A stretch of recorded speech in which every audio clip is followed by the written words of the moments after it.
It's Tuesday, April 4th. We are continuing our teams that will shape the draft series. Later today, we've got the People's Insider, Charles Robinson, to tell us what's going on inside Jim Irsay's brain as we talk about the Indianapolis Colts. That's a frightening place to live. That makes me feel uncomfortable, but what makes me very, very comfortable and very happy, we've got to break down the Detroit Lions, a report from Detroit, it's from the state of Michigan itself, the great, the wonderful, our very own Scott Pianowski. Scott, it's been too long. What's going on, buddy? Not much, man. It's good to talk to you. Good to talk NFL. And I can say from somebody who's on the ground 20 minutes from Detroit, this is the hopes of the city rest with the Detroit Lions. The Detroit Tigers are a horrible baseball team. It's been a long time since the Red Wings have had anything of note. And it feels like the Detroit Pistons are in a 20-year rebuilding mode. There's some good college stuff going on. Michigan hockey team is in the Frozen Four. We know Michigan State was in the NCAA basketball tournament. Juwan Howard's trying to ruin the Michigan basketball program as we speak. But for pro sports in Detroit, it's very bleak right now. And the Lions offer hope. That's what every fan wants. They want, on opening day, they want the hope that we're going to contend, the hope that maybe we could make a playoff push. And Detroit was almost a playoff team last year. A lot of people thought they were the best team that didn't make the playoffs, even though they didn't need that Green Bay game. They were already eliminated Sunday night. They went to Lambeau and took it to the Packers. I don't know. I don't know if Dan Campbell is like a 10-year answer at head coach, but for now, they're buying what he's selling. And the city of Detroit looks to the Lions with misty eyes because we want some hope here. We want a team that can maybe make a play. They don't even want a Super Bowl in Detroit. They'd be happy if they made the playoffs. If Jared Goff can win a playoff game here, they'll make a statue of the guy. Are they the longest? Well, I mean, we'll talk about the Lions in depth, obviously, but are they the longest current playoff win drought right now? The Detroit Lions in the NFL? Was it 1991 or something like that? Oh no, Stafford won. Stafford had a playoff win. Stafford had one playoff win in Detroit. And it's funny, I'll like go to one of the city casinos and play poker, and Stafford will come up. Obviously, won the championship with the Rams the previous season. A lot of people will dump all over the guy. Look, when they got Matthew Stafford, they got him with the number one pick because they were terrible. The fact that Stafford made them respectable for a decade, I think that's a huge win. There's different opinions on this. We're going to talk about an NFL starter who may be on the outs with his team later in this show. If you get a quarterback, and there's going to be a lot of quarterbacks drafted this year, right? If you draft a quarterback and he makes you like what Andy Dalton did with the Bengals, where you go to the playoffs a lot, would they go 0-7, I think, with the Dalton-Marvin Lewis combination, but he took a bad team and made them relevant. To me, that's a win. To me, what Stafford did in Detroit was a win. To me, what Jared Goff is doing right now is a win. I think we get a little bit too championship or bust, or Final Four or bust, or stuff like that. When you take a program that hasn't been good for a while and they actually become relevant, interesting, a team that people want to put on primetime, to me that's a win, man. It doesn't mean that it should be your ultimate goal. You're allowed to dream higher than that. But I get sad when people in Detroit say bad things about Stafford. I think he had a great run in Detroit. I mean, maybe not a Hall of Famer. He still has to add to the resume with the Rams. We'll see if he's able to do that. But I think if you get relevant when you haven't been relevant, to me, that goes down as a gigantic W. Dude, I couldn't agree with you more. The whole the season was a waste if we didn't win the Super Bowl. 31 teams are going to think their season's a waste. And most of these fan bases, like the Saints are a great example. Everybody's always dogging on the Saints, like, you got to rebuild. I'm not saying I agree with what the Saints are doing, but Saints fans get to go into basically every single season feeling like, you know what? Most times on Sunday, we're going to be happier than not. We're going to be happier instead of miserable. We're going to have a pretty good time all season. Or Sundays, we can drink beer and have fun and hope our team wins. And we might even just make a playoff push. So you've got to find some gratification in something beyond just winning the Super Bowl. I love the Lions' optimism. By the way, though, just looked it up. They actually have the current 31 years since their last playoff win. It was 1992. So Stafford I think he went to the playoffs. Okay. He never actually won a playoff game. The Dolphins are second, 22 years. The Raiders are third with 20. And then we get to the Commanders, the Jets, the Bears with 17, 12, and 12. So yeah, they do have the longest playoff drought. So a little hope, a little, Luke Skywalker style, a new hope for the Detroit Lions is a pretty welcome thing here. We are going to get to the Lions. Listen to you, Matt Harmon, movie maestro, throwing just seamlessly. I don't even know that much about Star Wars, but I know that to me, Star Wars should be the name of the movie, not Episode 1, A New Hope, or Episode 4, A New Hope, or whatever it's called. To me, it's Star Wars, but look at you just turning into Roger Ebert, seamlessly weaving in a movie reference. I could probably, your total movie knowledge probably equals my Star Wars knowledge of things that nobody needs to know about Star Wars. Actually, it's pretty funny when my now wife and I moved in together into this house, I had like 3 the original Star Wars movie posters, like in the living room of my apartment. And I was like, where can I put these in the new house? And she's like, oh, how about the stairs leading down to the garage? That was the only place they're prepared to go. So I'm a certified Star Wars movie guy, even if I don't know the rest of the movie. Let me clean up a couple of things here. I'm embarrassed to have gotten this wrong. Matthew Stafford, as you said, 0-3 as a playoff member of the Lions. They lost to the Saints, they lost to Dallas, and they lost to Seattle. The Dallas game was kind of controversial. There's some one thing I know about Detroit is if there's a team that seems to get screwed by wonky officiating, and last year it was in a game they didn't play, and it was that Seattle game in Week 18 that seemed to have anti-Lions officiating in it. Maybe it's just a coincidence, but it sure seems like the Lions are the team that gets screwed by the weirdest officiating calls over the years. And I'll say one last thing about movies, and I know Brett's probably pulling his hair out, producer Brett, our dear friend. Even though I'm not a big Star Wars guy, can we agree that the greatest movie in that franchise is The Empire Strikes Back? Without question, totally agree with that. It's probably one of my favorite movies of all time. Although I think my sneaky second favorite is actually Rogue One in terms of the like newer Star Wars movies. I mean, obviously you got to put the original up there as well. Sure. Star Wars, A New Hope, as you mentioned, it should just be called Star Wars. Since there's like 5 billion Star Wars properties now at this point, it's tough to just call it Star Wars. But yeah, Rogue One, I thought was a great movie, start to finish. It's a total banger. The new Cassian series was awesome as well. But yeah, I mean, Scott, I could literally take the rest of the podcast talking Star Wars, but I agree with you. Empire Strikes Back, the GOAT Star Wars movie.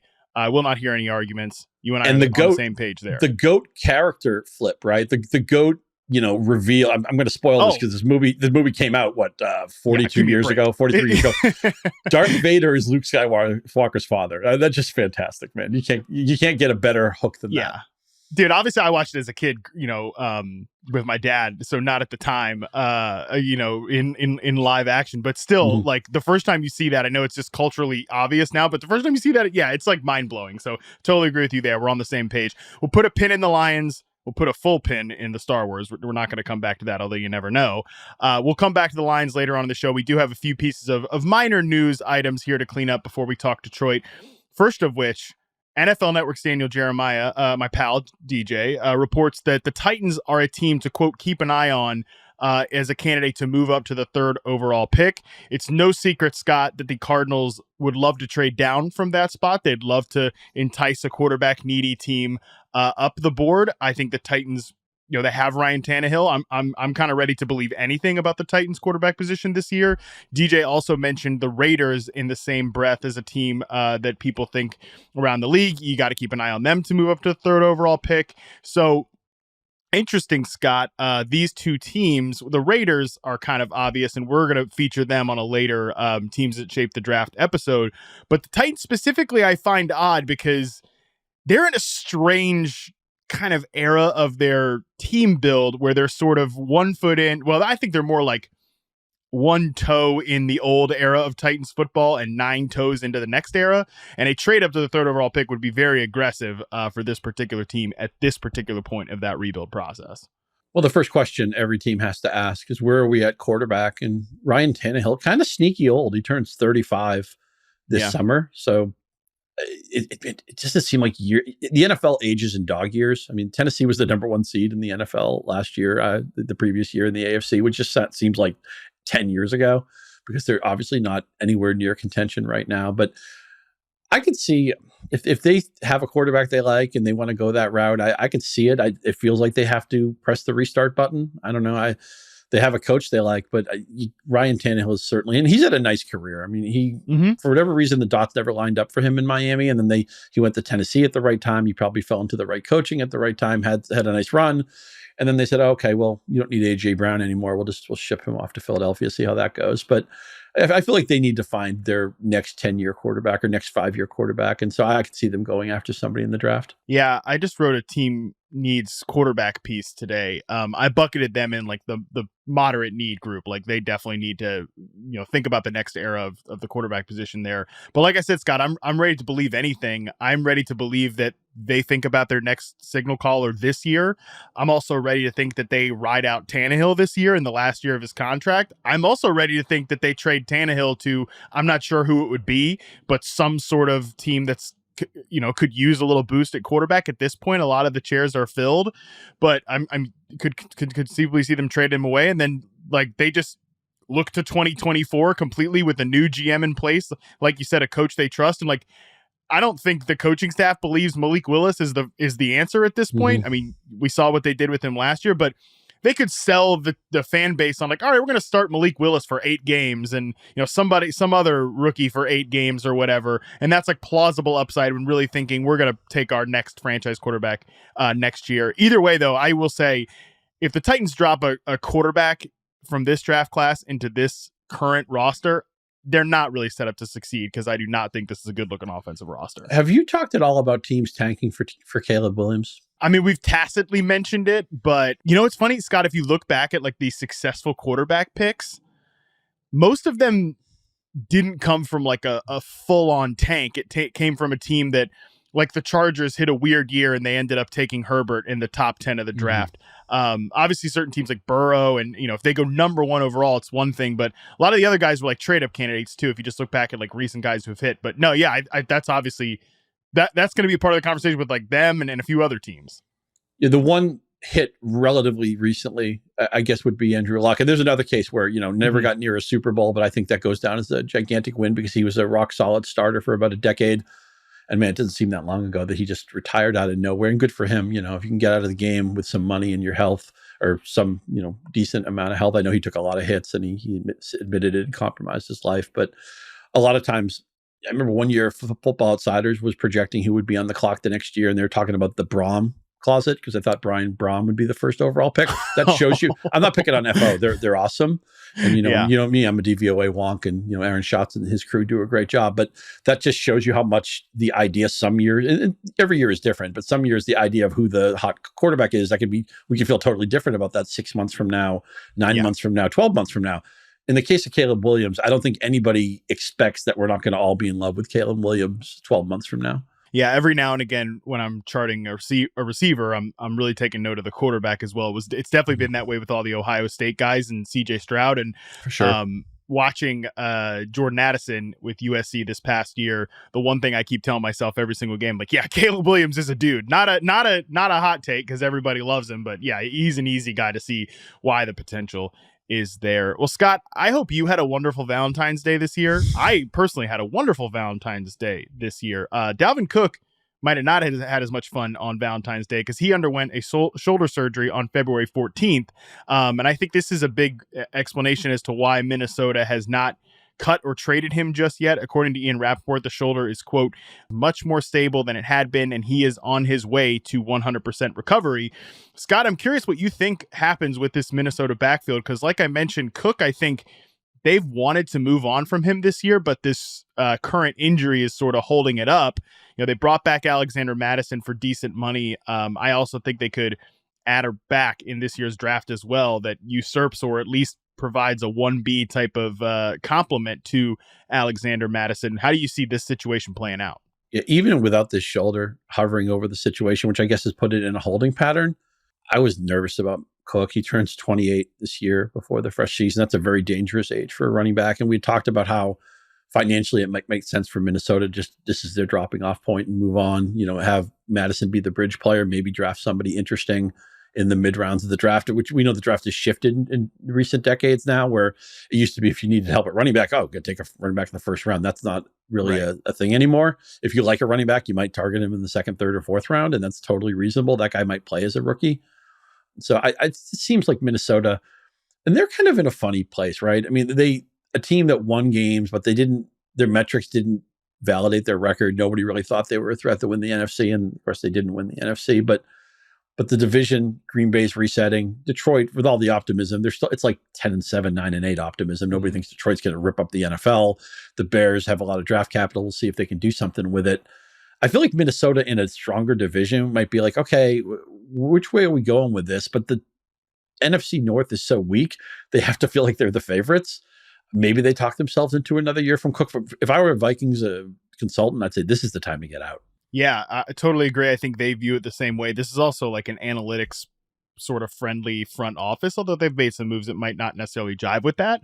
You'd think that they don't want to spend major resources at the running back position. Like Alexander Mattison on a decent contract and a rookie makes complete sense for that type of operation. It's also interesting with the Vikings too that they didn't kick the Kirk Cousins can down the road. Like they didn't borrow from the bank of Kirk Cousins by extending him and smooth his salary out. Like they're eating their medicine right now, which they normally don't do. So I don't know. They're a fascinating team. You know, Cook has been a fantasy stud for a long, long time. Alexander Madison's also been like a pet favorite of the fantasy community because he can just jump right in and replace Dalvin Cook's production. So I think that's an interesting situation to monitor the rest of the way. Scott, we could absolutely not have you on, and thank God the Patriots have provided fodder for this. Couldn't have you on and not hit on this story. Mac Jones, according to Mike Florio, has been shopped around by the Patriots this offseason. NBC Sports' Tom Curran believes that Patriots head coach Bill Belichick was, quote, agitated with Mac Jones for, one, seeking outside counsel on the Patriots offense, which I don't blame him. The Patriots installed two dudes who don't know a damn thing about quarterbacks as his quarterback coach and offensive play caller. So Bill Belichick didn't like that. Also, and this I can sympathize with Bill on, was not really happy with, Mac Jones constant, like being agitated, glaring at the sideline, like losing his mind out there. Like, come on, bro, you're Mac Jones. Like you're not a stud quarterback at this point. So I get that part of it. It's also worth noting Mark Daniels of Mass Live, I saw reported that he talked to 3 NFL sources about the Patriots shopping Mac Jones. One said that's news to me. A second said that the Pats haven't contacted the Bucks. A third said that the Patriots haven't reached out to the Raiders about Mac Jones. Just doesn't add up to him. So either way, if this is going to happen, it's not going to happen with the whole Mac Jones trade thing. Let's just talk about the weird vibes around the Patriots right now. Yeah, he said it, weird vibes. First of all, first rule of the Patriots when it comes to rumors and sources and everything, Tom Curran has been covering this team for an awfully long time, and he is as plugged in with the Patriots as anybody. So, we all have different levels of confidence with different media members and stuff like that. And if Tom Curran says there's smoke with the story, there's smoke and there's fire. So I believe that Belichick's probably frustrated with Mac Jones. We know, as you said, Mac Jones last year showed his frustration with the coaching staff, showed his frustration with his body language. And I don't know why he decided to become the Grayson Allen of the NFL and just take all these, Mac Jones was a bad pick. Okay, what member of the defense can I take a cheap shot at now? I just lose that, man. You're supposed to be better than that. It's, have some respect for the guys on the other side of the ball. That's just, I hate to see that, man. But I don't know. Bill O'Brien's, Mac Jones, it's just the time to shine. Bill O'Brien's here. Mike Gesicki's here. This offense is going to take off to be like the 17th best passing game in the league next season. You don't want to go anywhere. The thing is, the only thing worse than having Mac Jones as your quarterback if you're the Patriots is not having him, right? I mean, Billy Zappi had a moment last year, but I don't know that he projects as anything more than maybe an interesting backup. The Patriots don't probably draft early enough to take anybody all that interesting. Maybe they'll fall in love with somebody. Maybe they'll make a trade. I feel like the Patriots, I believe the current report, and I believe New England would love to trade Jones if they could. I think they might be stuck with each other for another season. Yeah, I just don't really see like a taker. I think the best move would be to, again, I'm not sitting here and saying that the Patriots have stacked the deck for Mac Jones, but they're at least looking like a serious operation, if for no other reason than they have an actual offensive coordinator who has experience with grooming and mentoring quarterbacks in Bill O'Brien. So like these two, I think, kind of need each other at this point, because like, is Robert Kraft and Meek Mill going to get, damn Lamar Jackson to New England? Probably not. But also, Scott, I kind of wanted to get your thoughts on just where Bill Belichick stands right now. Albert Breer reported that, and I think anybody that reading Robert Kraft's thoughts from the league meeting, Albert Breer reported that there's a frosty bit of tension between Bill Belichick and Robert Kraft. Robert Kraft is, kind of said, like, we don't want to sit on our past laurels. Nobody's judged on their past. They're kind of judged on their future performance. I'm paraphrasing, but still, I do think, like, I'm not saying Bill Belichick is on a hot seat right now, but I think Belichick's getting irritated with Mac Jones. I kind of think Robert Kraft's getting a little irritated with Bill Belichick at this point. Totally fair. Belichick, by the way, turns 71 in a couple of weeks in the middle of April, and it's open to speculation. How long is a shelf life for an NFL head coach? It's such a demanding job. Belichick still seems mentally sharp. I think what Belichick's needed more than anything over the last few years is what we all need, is like a consigliere to talk us out of a bad idea. I think Belichick might have a little bit too much power in New England, because I don't think anybody deserves all the power at their feet, even somebody who's as accomplished as Belichick. And isn't it interesting that even when the Patriots were winning and when they were this dynasty that has obviously had a period put on it, that thing's been dead for a few years now, but it always felt like, yeah, he had a good working relationship with Tom Brady, but there was some frostiness there. And I'm not surprised it ended the way it did. And I always thought that respect between Kraft and Belichick, but it's not like they're best buddies. It's not like they're out on the boat together. They're going to Nantucket together. They're playing golf together. And that's okay. I mean, working relationships don't have to be best friends. In fact, maybe it's better that you're not sometimes, but it's one of these things with Belichick. We joke about last year, like he was being typical, prickly Bill in the press conference. And I was texting some of my friends, were like, this is great when you're 11-4. It doesn't play as well when you're 6-7 or something like that. I would like to see Belichick get some more help. I'd like to see him. I think he's spread himself a little bit too thin. And I think he's at an age where it's just not realistic for him maybe to have the list of responsibilities that he has next to his name as a guy who's just about to turn 71.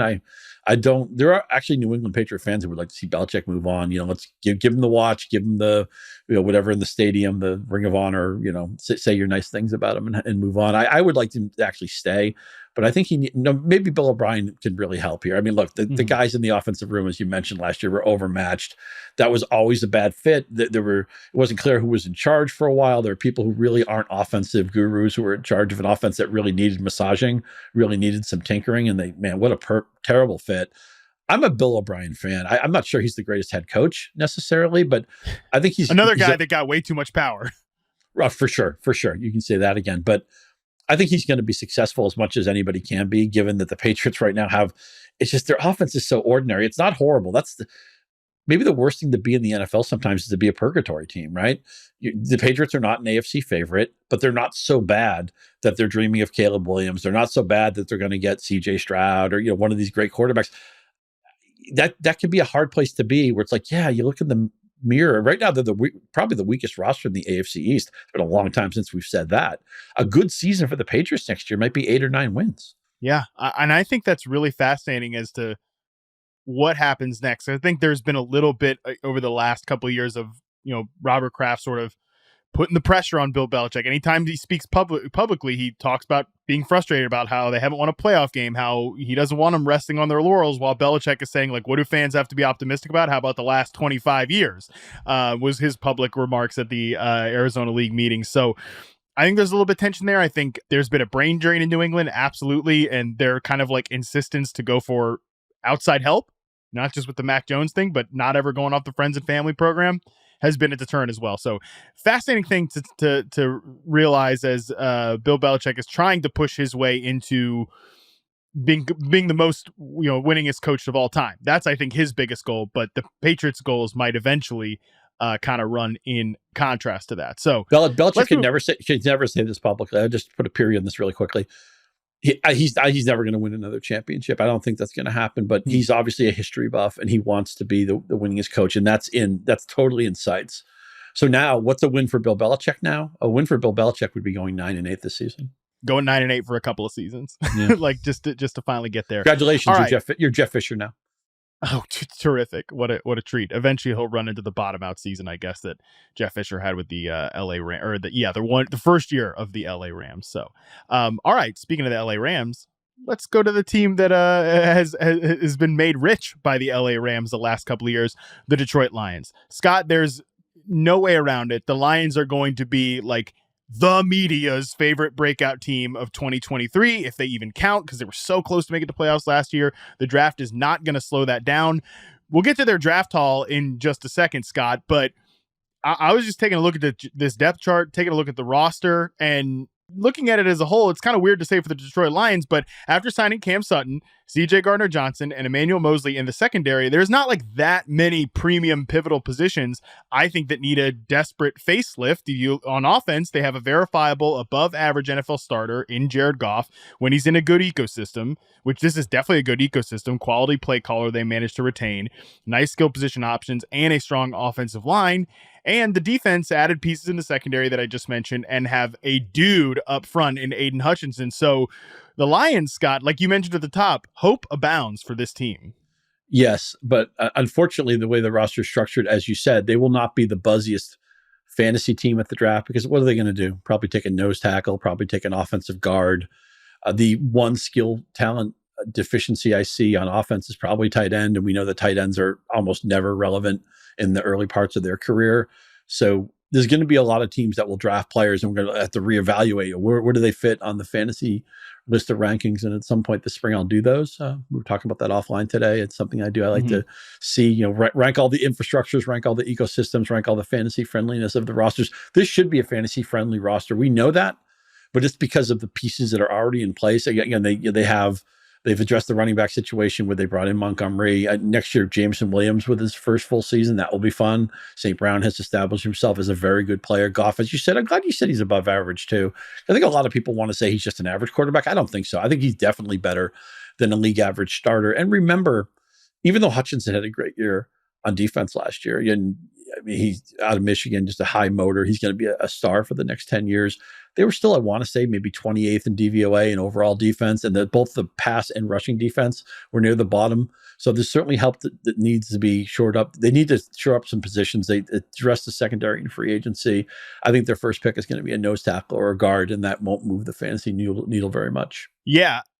The Goff thing is funny, I think, because I've always said that we kind of count his breakup with the Rams and the way that they so unceremoniously dumped him. We kind of counted against him twice.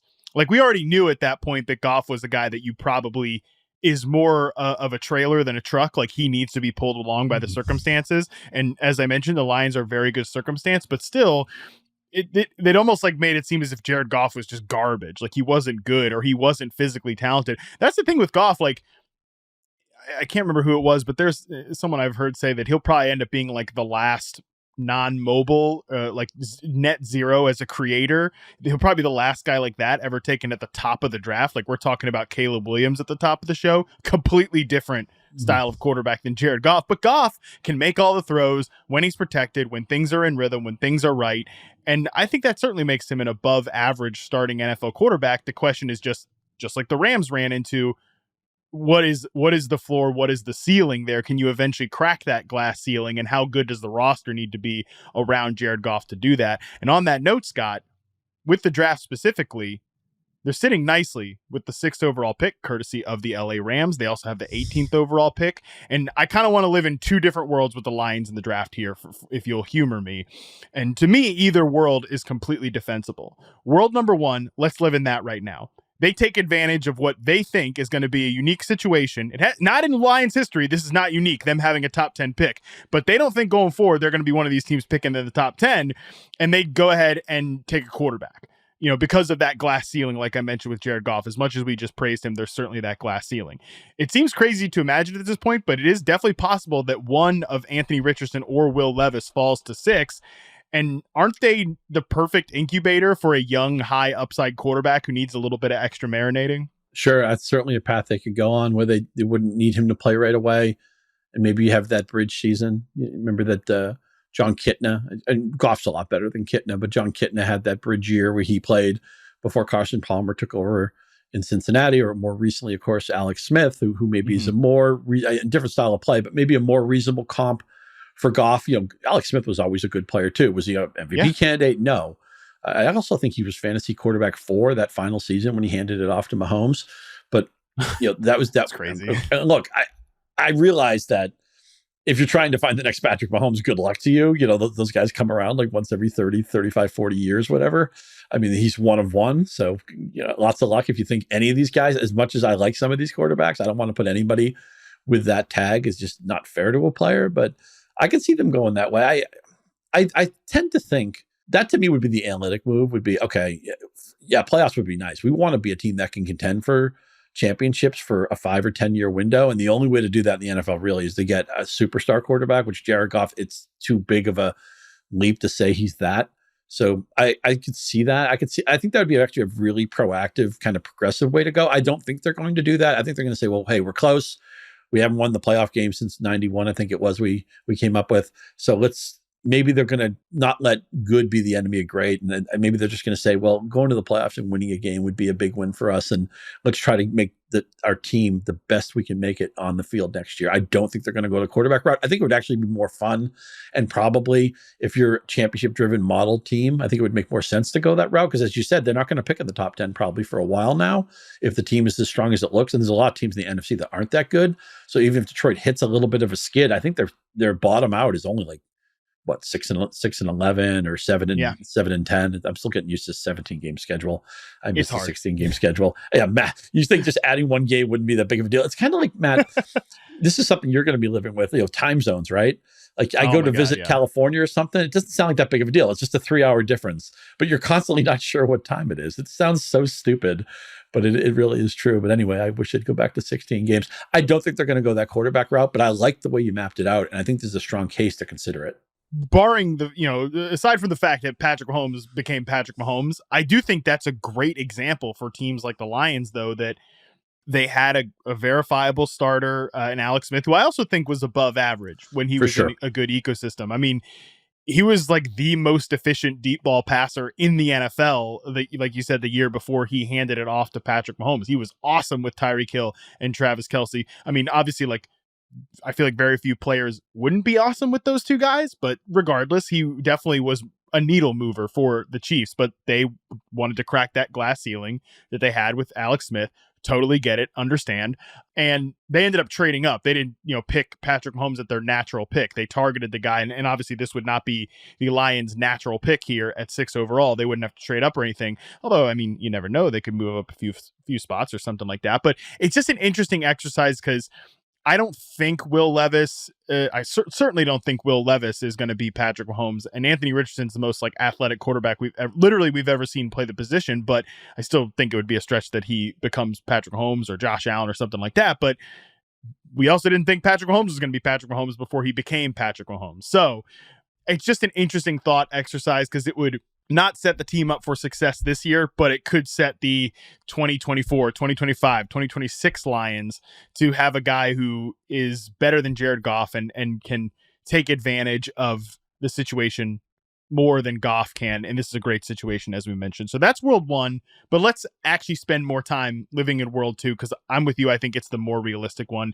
In this one, they essentially commit to sticking with Jared Goff for the next 2 to 3-ish years and just stack the roster around him because as much as we've said good things about Goff, he does need a lot right around him to be a Super Bowl contending type of quarterback. So then at the 6 overall pick, kind of what do you see happening in that scenario? Yeah, it's either a guard or a defensive lineman. A nose tackle would make a lot of sense. And Goff, as you mentioned, he doesn't turn 29 until the middle of October. So we've been talking about some of these other quarterbacks. Tannehill's in his mid-30s. Cousins is in his mid-30s. You'd like to think whatever you think of Goff, and you and I both think he's above average, why can't he be that way for another 3 or 4 seasons? I think they're going to make a fantasy irrelevant. Not that you don't want to make your defense better or you don't want to get a good offensive lineman, but they will not move the fantasy needle with their first pick. It will be an interior lineman, I think. And when you just look on the defensive side, because I feel like with the offensive line, they have some legitimate stars up front. Sure, they sure do. I mean, Penei Sewell is awesome, not just as a random pass catcher that one time, but he's just generally an ass kicker up front. They have Frank Ragnow, who's a great center. By the way, it'd be great to have him as sort of the guy handing off to a young quarterback at one point, but they have enough dudes on the offensive line. So it's like, are they going to be the Jalen Carter team if he falls out of the top 5 because of some of the off the field stuff? The corner class is supposed to be the strength of the draft class. And while they added guys like Emmanuel Mosley and Cam Sutton, I don't think that necessarily restricts you from taking a cornerback there if you really, really like one of those prospects. So I agree with you. I think they probably get somebody to wreck the front up there alongside Aiden Hutchinson, or maybe they get a potential shutdown corner, which, like you said, it doesn't make them fantasy relevant, but it's going to make their defense better, which that's definitely the weaker unit of the two sides. 18th overall, the Lions have that pick as well. And Scott, you've said this isn't going to necessarily be a big fantasy needle moving draft with the Lions, but I don't know, man. Am I crazy for thinking that Detroit needs at least one pass catching option from this draft, maybe 2? You look at the receivers beyond Amon-Ra St. Brown. They have 2022 first rounder Jameson Williams, who we've obviously seen next to nothing from him based on the injury last year. They have Josh Reynolds, who's a holdover. They have Marvin Jones, who was a quiet free agent signing. At tight end, they've got nothing. I mean, Brock Wright, Shane Zylstra, James Mitchell. And they have in terms of their day 2 picks, in addition to that 18th overall, they have a second round pick, another second round pick from the Vikings. They have a third round pick that's pick 18 in the third round. And don't forget, like, we saw this front office trade up from their first second rounder last year to get a coveted target in Jameson Williams. So I'm with you. That guy would probably be a tight end, but I could also see them maybe not in the first round, because I don't think they have like they need a big body X receiver. And there are some guys that could be that guy in the second round, but I don't know, man. I could see Detroit coming away with some offensive players here.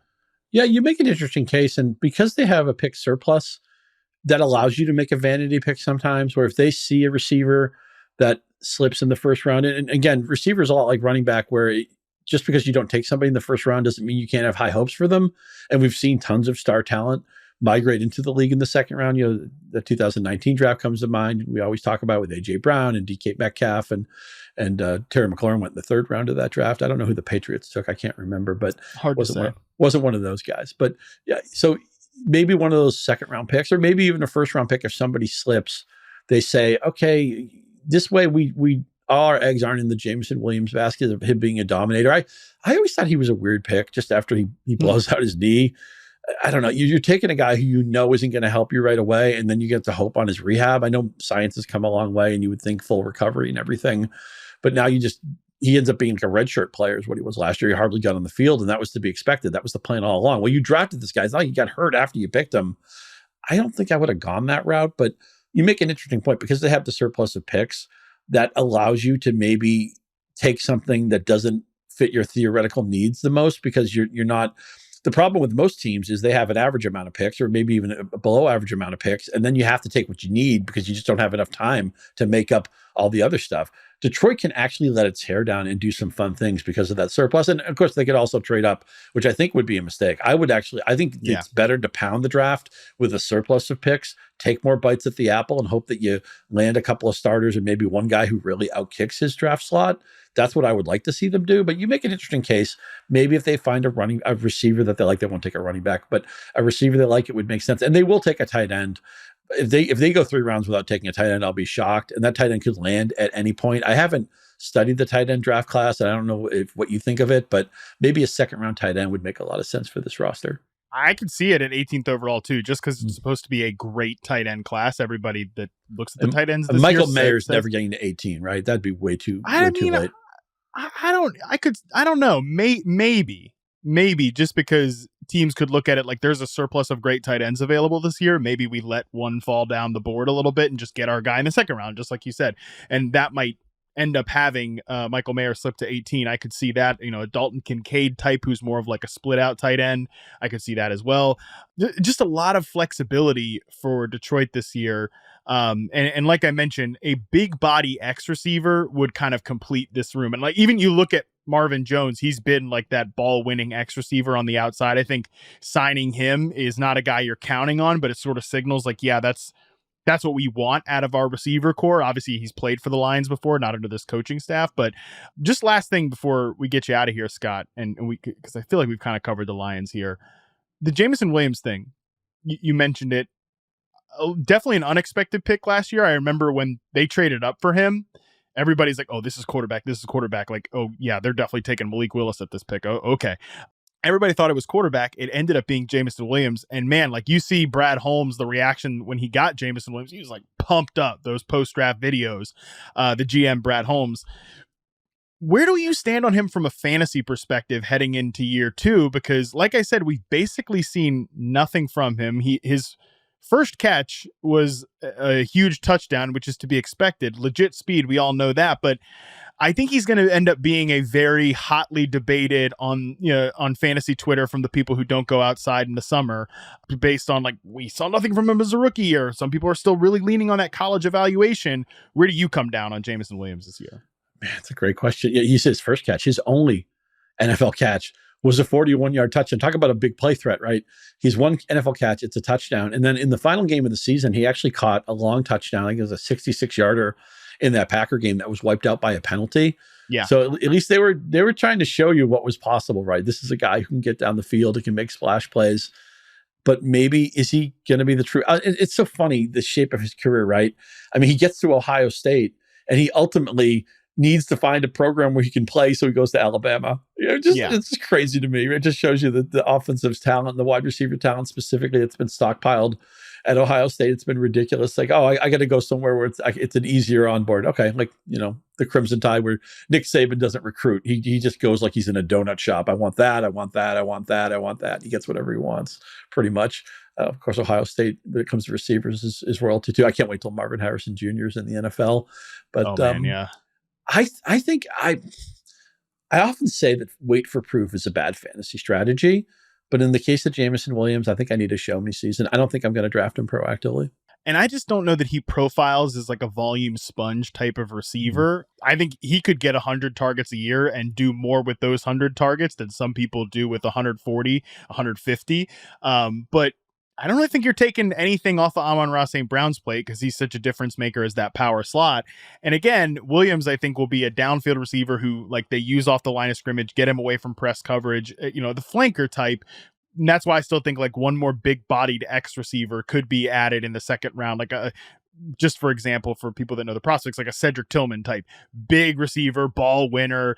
That would be like the type of receiver they could target. So I don't know. I don't know where I'm going to come down on Jameson Williams either. I think it does kind of come down to who they take in the draft this year. That's going to make a big difference to me. But Scott, we've covered the Lions from, I think, just about every angle here. This was a hell of a breakdown, so I appreciate you doing it with me, buddy. I know you're not necessarily focusing on football as much right now. You've got plenty of other eggs in the basket right now, but tell the people what you're working on out there that they can go check out.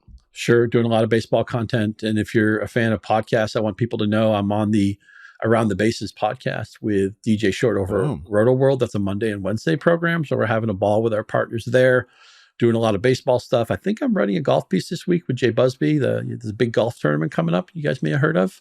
It's in Georgia. It's in Georgia. You've heard of that, right, Matt? You golf guy at all? Yeah. I love to embarrass myself on the golf course, and I find golf to be relaxing to watch, actually. So there you go. So do I. So the Masters is coming. Baseball's in full swing, and it's a lot of changes in baseball this year. I think they've made the game more interesting. So Yahoo Fantasy Baseball is still open for business. If you didn't get in a season, you can in a league, you can still draft into the season. So why not check that out? And I'll be periodically checking in with you and the football peeps. We know football is a 12-month season. It's the behemoth in American sports. So I'll certainly have my toes in those waters as well. All right, buddy. Well, we appreciate you breaking down the Lions with us today, and we will talk to you hopefully very, very soon. Meanwhile, we'll be back right after the break with Yahoo's own Charles Robinson to talk about the Indianapolis Colts. We're back, and now I'm excited.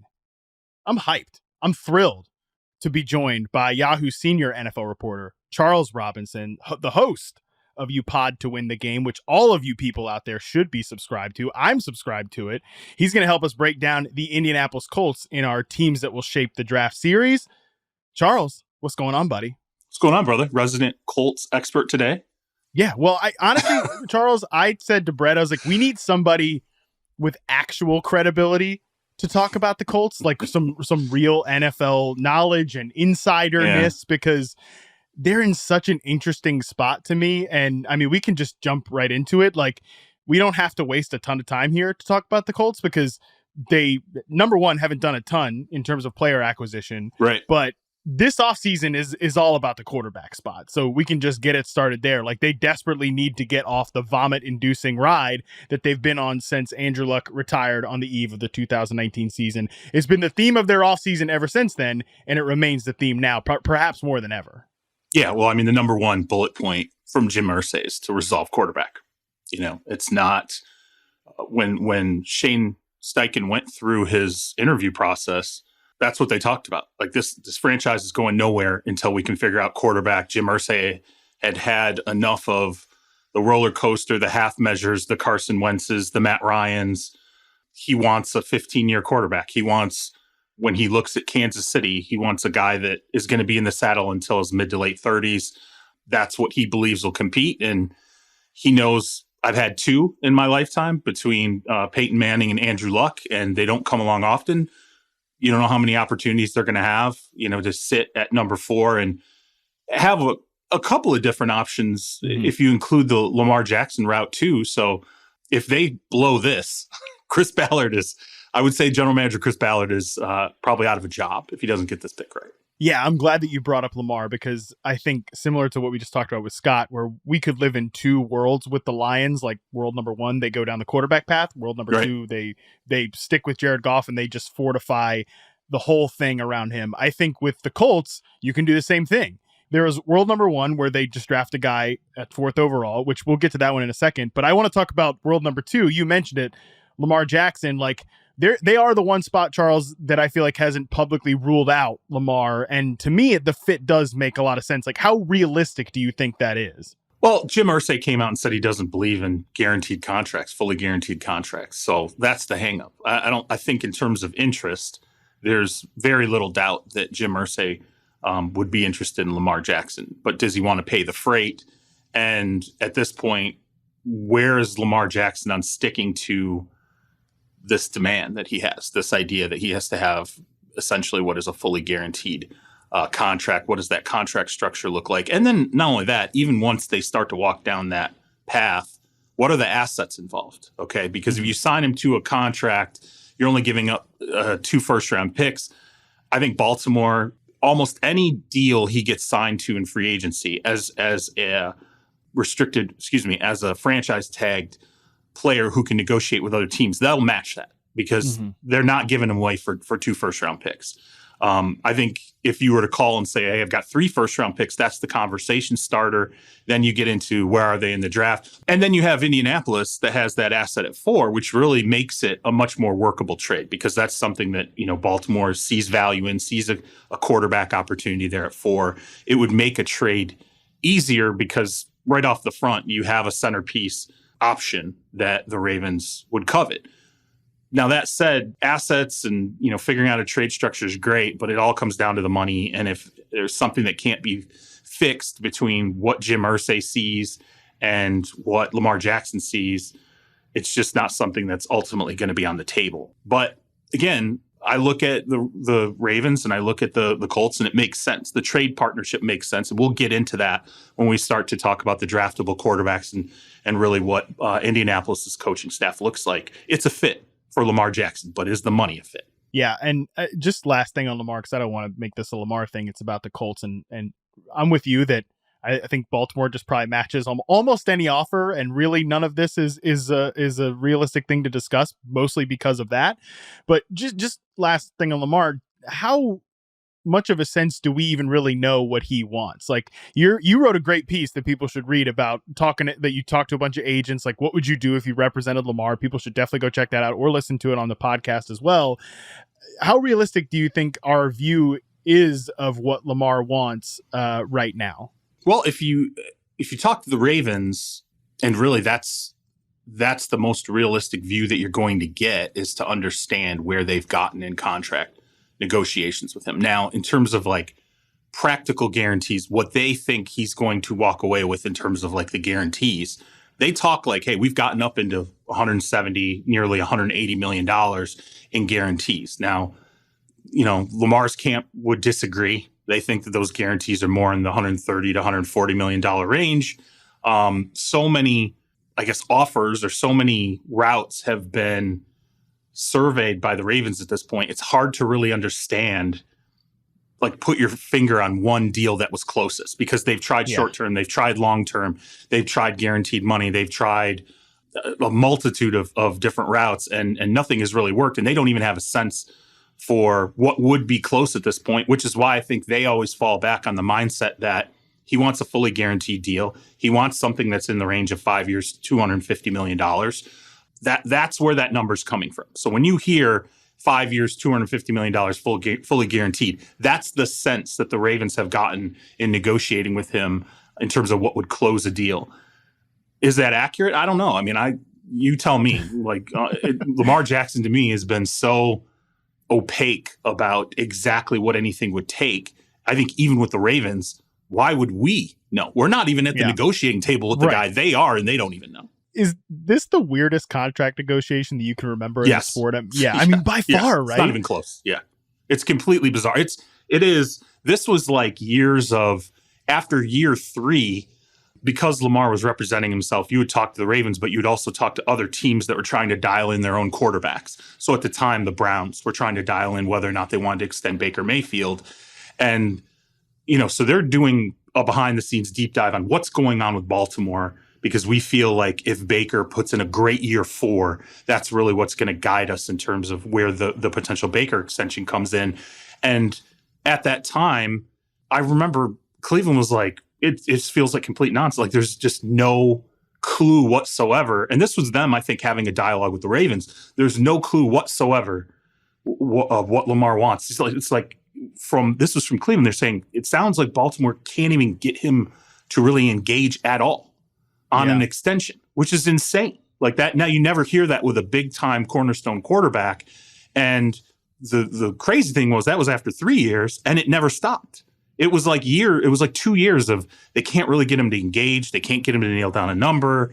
And then finally it got to the point at really what I think solidified everything in the wrong direction was as soon as the Watson deal hit, it was, well, he's not taking less than that.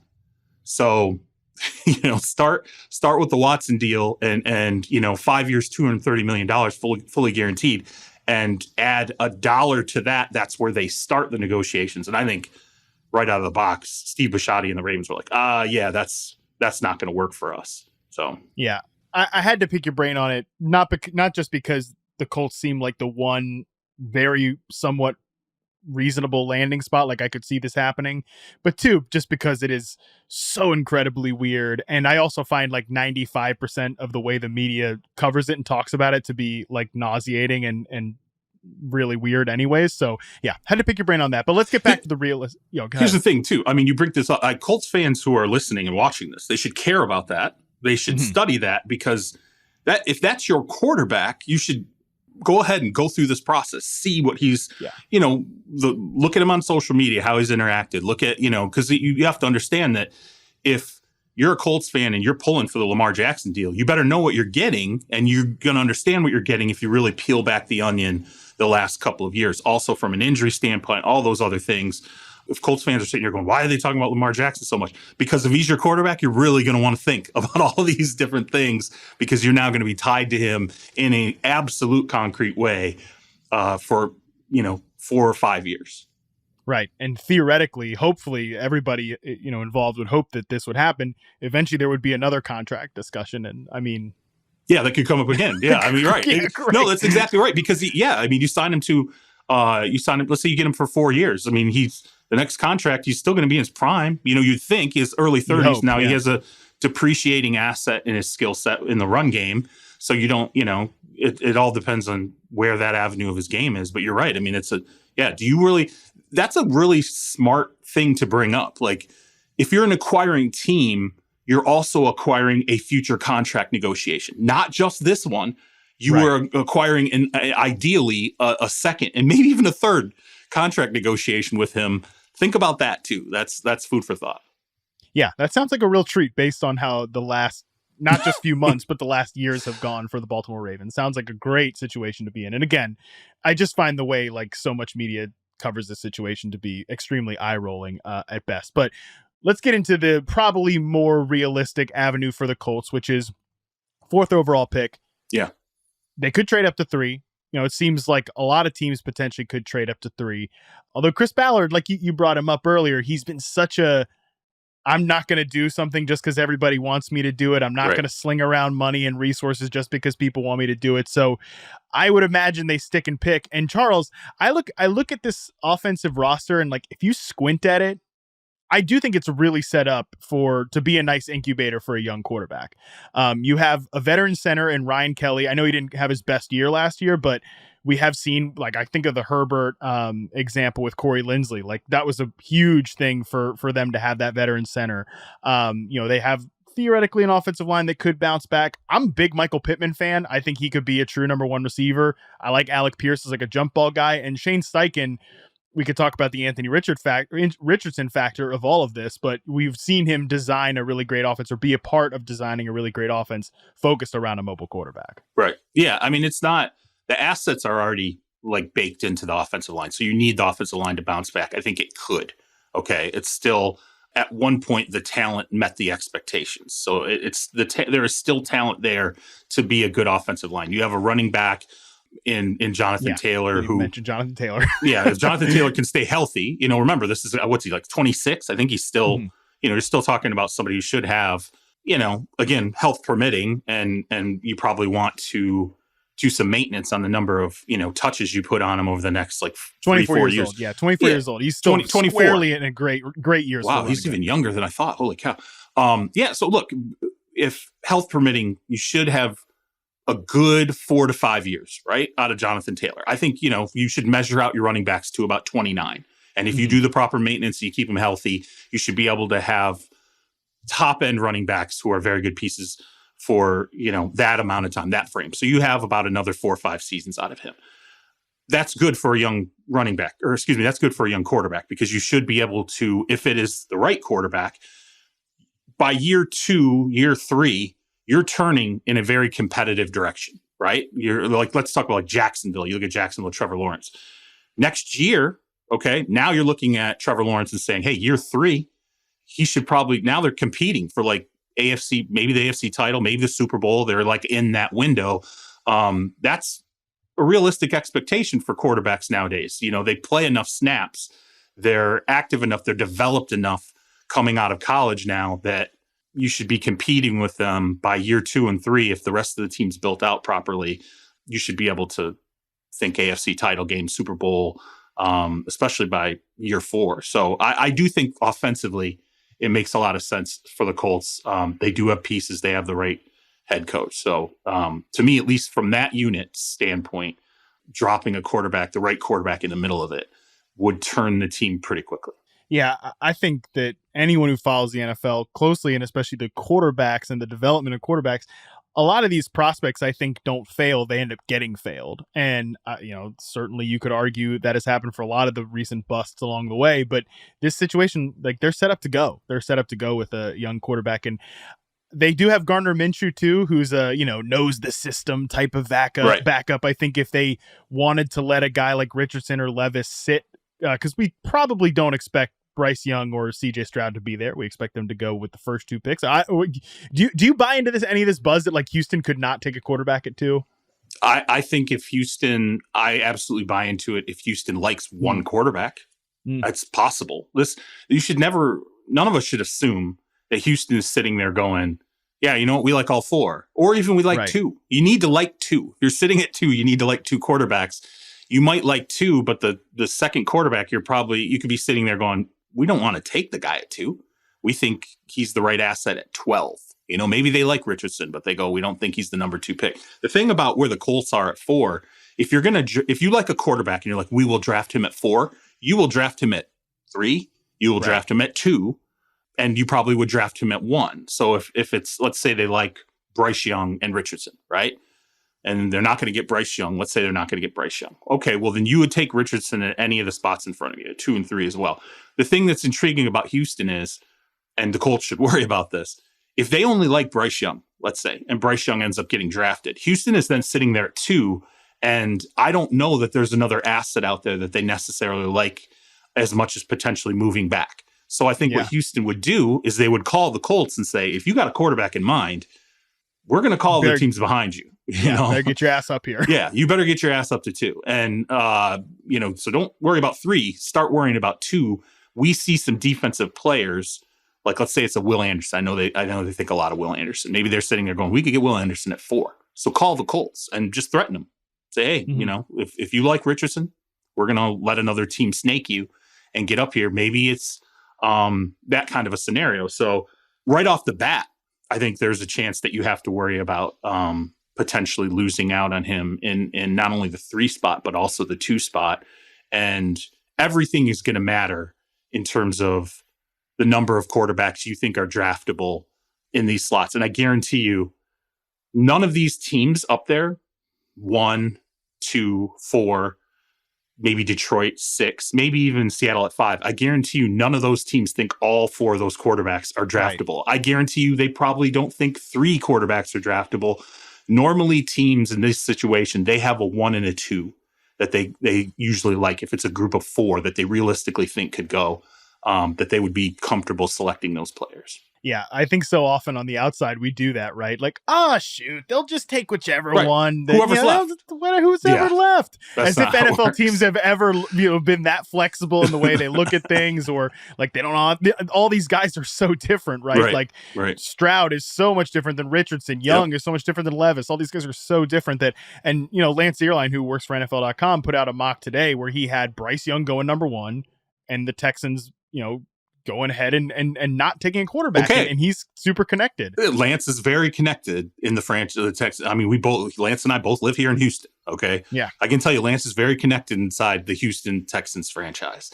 And if Lance is mocking that, I'm going to tell you right now, that's probably indicative of, and I think he's probably right, that the Texans really, really like Bryce Young and would really, really like the Panthers to take CJ Stroud or whoever the hell else at 1. And give them the opportunity to take Bryce Young at 2. Yeah, I saw Lance basically say that, 1, like mock drafts are exercise. They're like, hey, what if this thing happened?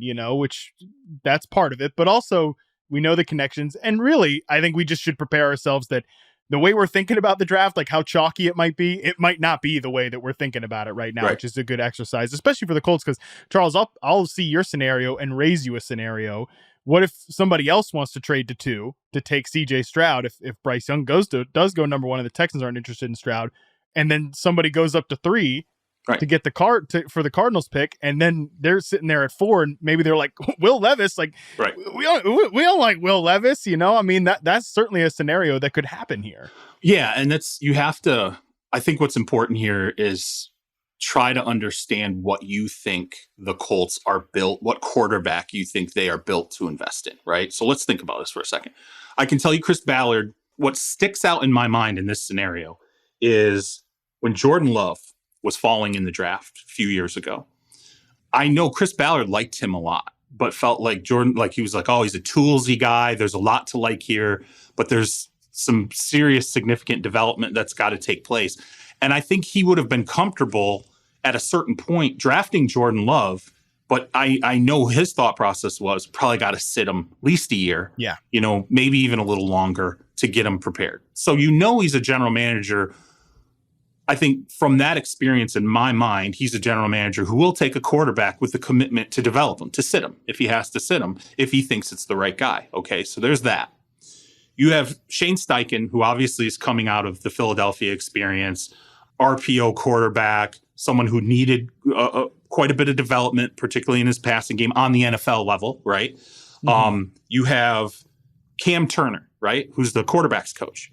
Where does Cam Turner come from? Well, Cam Turner, a guy was in Arizona, right? Okay, well, what's in Arizona? Kyler Murray, another quarterback that it's a two-way quarterback. It's a system where there is run capability built into it. And then even you go a little further back, he was in Carolina. Who was in Carolina? I don't know, a certain big quarterback that, ran, had an arm, that Anthony Richardson might get mentioned in the same sentence with sometimes. Anthony Richardson might get some Cam Newton, comparisons, some comps. So again, that's your quarterback's coach, right? Then you have Jim Bob Cooter, right? So Jim Bob Cooter, last year's in Jacksonville. The year before that, he's in Philadelphia.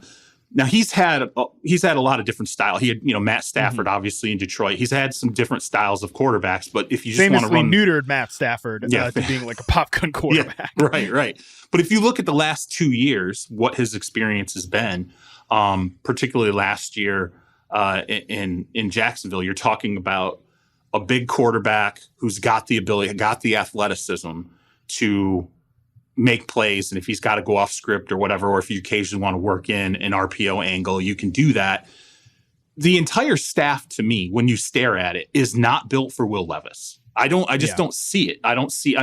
There are too many. Will Levis he's a pocket guy. He's a pocket quarterback, and I don't know that this staff is built for that kind of a player. And then, CJ Stroud, kind of the same deal. Like, I don't know that it would be built for a CJ Stroud. So Anthony Richardson makes sense from what you see the coaching staff has molded in the past. The problem with Anthony Richardson, whenever, all these teams I've talked to, even the teams that have kind of started to warm up a little bit on it, not just being athleticism to wow everyone, they all agree on the same thing. it could be a complete disaster if this is a kid who goes in the top 5 and then it is expected to start producing right away. They all agree he needs significant time to develop.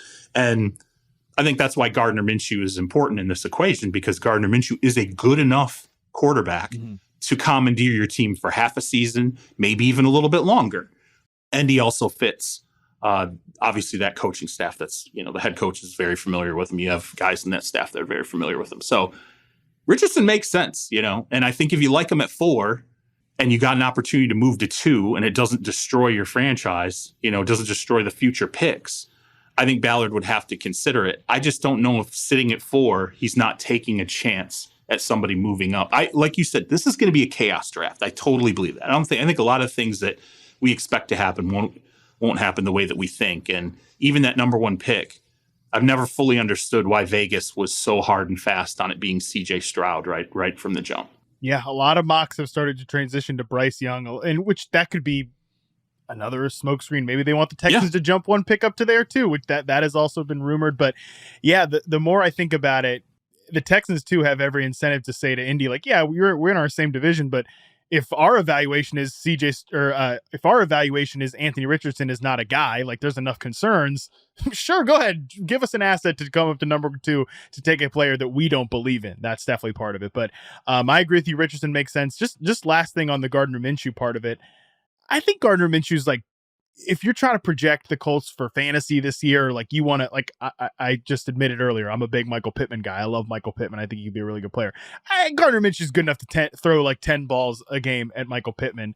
And then I think the Colts roster is like, again, it could be pretty good. Like, do you think Gardner Minshew could be what we just talked about with Jared Goff being a bridge quarterback to somebody else for the Lions, or a Alex Smith for Patrick Mahomes, obviously being the greatest example?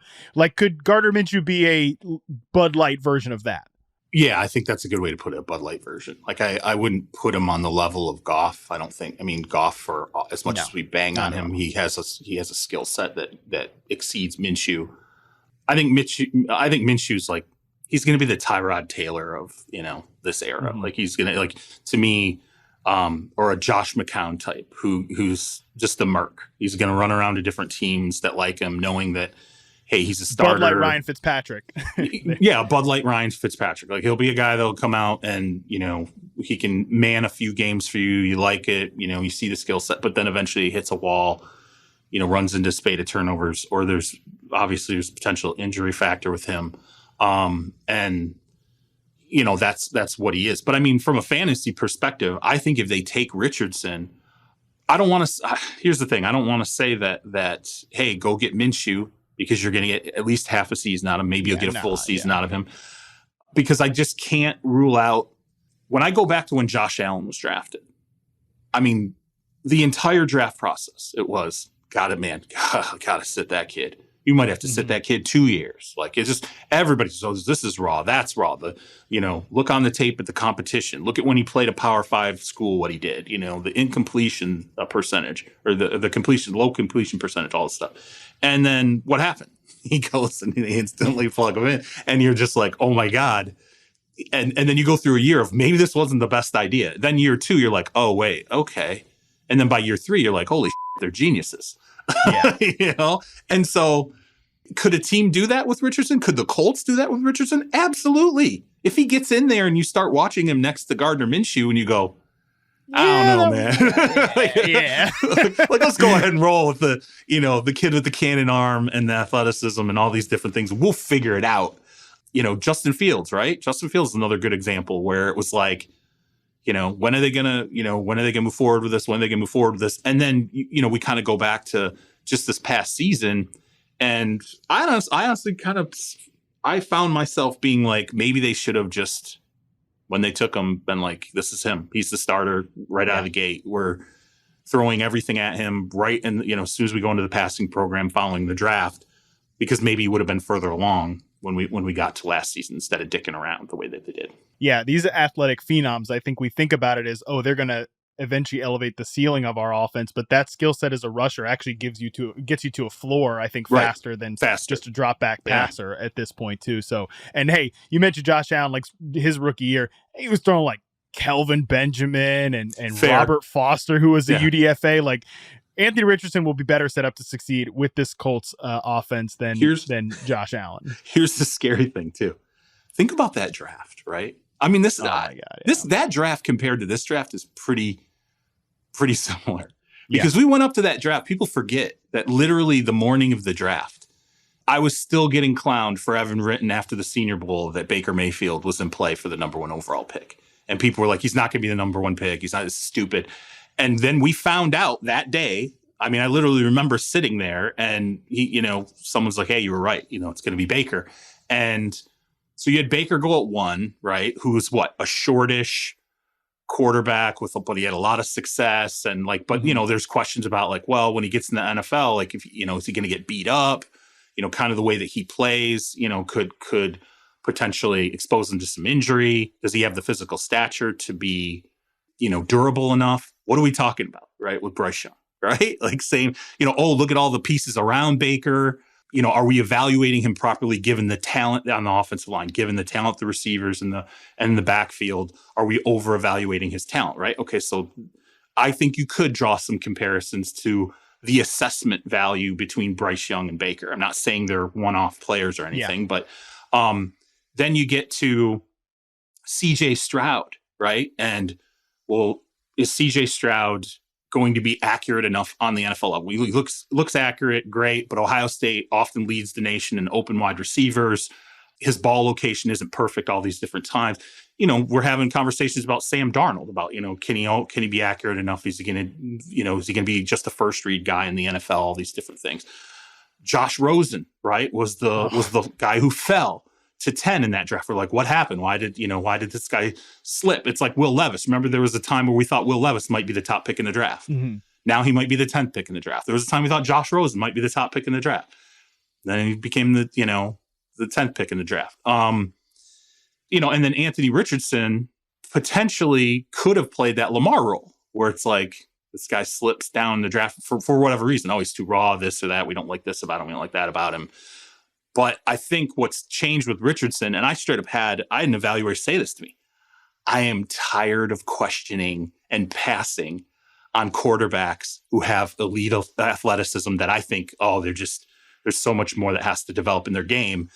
I literally talking to evaluators I'm tired of that. I'm tired of passing on these guys. I can't keep doing this because it's killing me how many of these guys I've passed on, and they've, proven to be the better pick in the long run. So the parallels in that draft, I think it would just teach us that realistically, we're probably looking at 1 star out of this foursome, right? We're probably looking at, maybe a solid starter somewhere out of this foursome and 2 straight up busts, guys that we would consider busts. That's pretty scary when you think about that. Yeah, especially with how much certainty we have around these guys right now. Well, Charles, I think we learned a lot here, not just about the Colts, but also y'all out there better be expected to be blown away on draft day. I think based on what we just talked about here with the Colts and all the potential percolations that could go about with them. So it's definitely going to be a draft that gets weird and wild pretty quick. Charles, tell the people about what you got going on right now, and especially about your podcast that all of them should be subscribed to. Yeah, well, check out the podcast. We're actually right now working on the All Juice team. So that's going to be coming out in the coming days. Obviously, we've continued on that legacy from Trez Paler's days. So keep an eye out for that, as well as I think we're going to at some point roll out. I don't know if I'm allowed to mention this or not, but I'm going to go ahead and mention it. I'm going to make the executive decision here. I think there could be something going on with the All Juice tees and hoodies that people are so familiar with. I'll let someone else make the exact announcement, but I think there's something forthcoming there. And then obviously check out your pod to win the game. We try to get people ahead of the news when we can, where we can. So we would love to have a little of that cross-pod synergy so people come and check out our show. So we really appreciate it. And we got to get you on. I feel like you're this in-house. It feels like it's like Howard Stern and Don Imus. How come we're not associating our brands more closely? We work for the same place. Hey, I'm all about breaking down the walls, baby. So anytime you guys want me on, especially if you got some receiver stuff to talk about, I'm always down to talk about that. So yeah, man. Anytime, reception perception, baby. Yeah. Hey, it's our time. That's for sure. So, yeah, listen, if you're listening to this show and you want to be a smart NFL fan, I would hope that if you're listening to this, you want to be a smart NFL fan. Go listen to UPod to win the game. I listen. I subscribe. You should do it too. So appreciate you, Charles. This was awesome. Thanks so much for your time. Yeah, thanks for having me, brother. All right, that's going to do it for us. Keeping it in-house today. Shout out to my colleagues, Scott Pianowski and Charles Robinson. You can get Scott at Scott_Pianowski on Twitter. And, of course, Charles is at Charles Robinson. What an efficient handle there. I'm at Matt Harmon _BYB. And, of course, while you're on Twitter, whatever the logo is at this point, you can make sure you're following at Yahoo Fantasy as well. I'm going to be back on Thursday with Charles McDonald, another Yahoo colleague, on Thursday for a deeper dive on those big four quarterbacks we just talked about with Charles Robinson. And hey, maybe we'll even get Charles to talk about one of the other quarterbacks too. See y'all then. Until then, we're out.